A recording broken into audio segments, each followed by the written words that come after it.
Quelles sont vos différences et comment arrivez-vous à les célébrer? Bébé, quelles sont nos différences et comment arrivons-nous à les célébrer?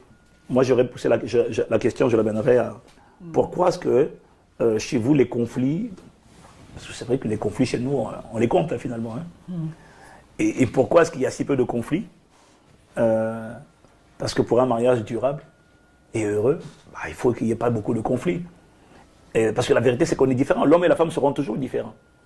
Et ce que j'ai appris très tôt, c'est que les conflits naissent lorsqu'on ne sait pas accepter la différence. Et lorsqu'on ne sait pas, lorsqu'on ne sait pas les reconnaître, les accepter et les célébrer.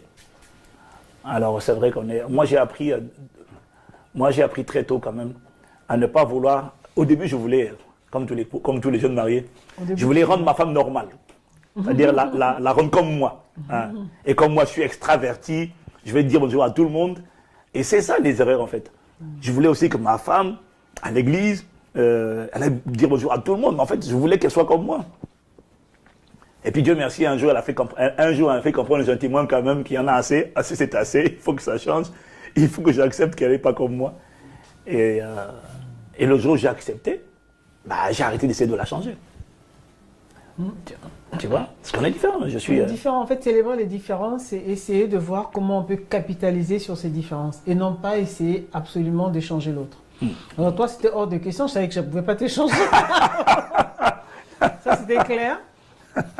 Maintenant, comment je pouvais, moi, capitaliser sur ce que tu es, en fait. Comment je pouvais, à chaque fois où j'ai besoin, par exemple, de quelqu'un devant, ou bien pour prendre certaines initiatives, toi, j'ai pas besoin de te demander, tu le fais naturellement. Donc, j'en profite. La gestion des finances, généralement, tu me laisses tout faire. Voilà. Mais ça, c'est la gestion des finances. Je sais que toi, tu es un bon comptable, un bon gestionnaire. Je te laisse faire. Par contre, le bricolage de la maison, alors là, faut pas compter sur moi. Alors là, même changer une ampoule chez moi, c'est un don spirituel. C'est un don spirituel grave. C'est pas mon truc du tout, quoi. Mais ça, c'est une différence, hein? C'est une différence. Jamais je te dis, change telle ampoule. Non. Je te demanderai pas ça. Voilà. Et parce que tu as accepté. J'ai accepté. Voilà. Tu vois, elle m'a pris comme je suis, elle n'a pas essayé de me rendre normal. Faut que tu fasses ça, faut que tu apprennes ça, faut que tu te débrouilles. Il y a des choses, mon ami, j'essaie, j'y arrive pas. Donc, c'est pas mon truc.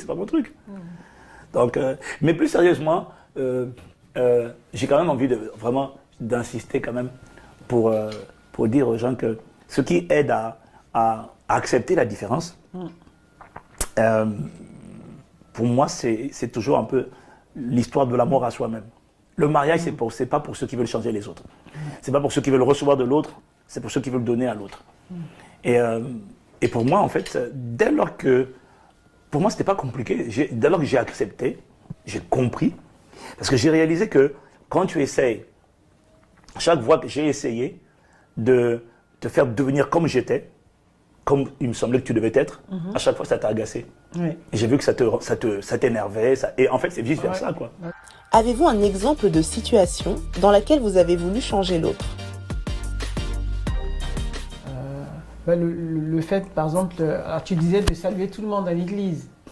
Donc, évidemment, je ne pouvais pas saluer tout le monde parce que c'est pas naturellement, je ne vais pas forcément vers les gens. Mais n'empêche que ce que j'ai appris quand même, lorsque tu m'as dit, mais tu sais, le simple fait de dire bonjour même à une seule personne. Parce que moi, ce que je faisais, notamment quand on venait de se marier, quand le kit finissait, je te cherchais. Il est où mon mari? Je cherchais qu'on rentre à la maison et...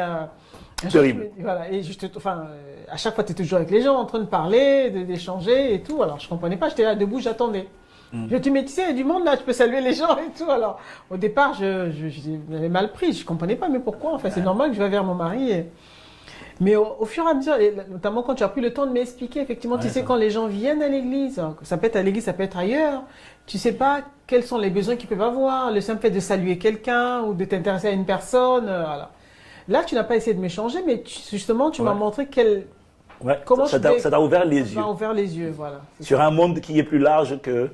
et puis, c'est pas que tu t'es contre, en fait. Non. Il y a des choses qu'on ne fait pas parce qu'on n'a pas compris l'importance, la pertinence. Mais depuis que je lui ai montré ça, maintenant, à l'église, le dimanche, tu restes encore plus longtemps que moi. Que toi, voilà. Dans les rendez-vous. Voilà. Donc, m'intéresser aux autres, à d'autres. Oui, c'est ça.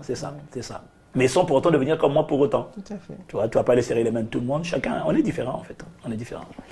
Mais pour moi, la clé, c'était accepter. Comprendre. Alors, pour accepter, parfois, il faut comprendre. Comprendre qu'on est différent. Et comprendre que c'est pas parce qu'on est différent, c'est pas parce que l'autre est différent de moi qu'il est anormal.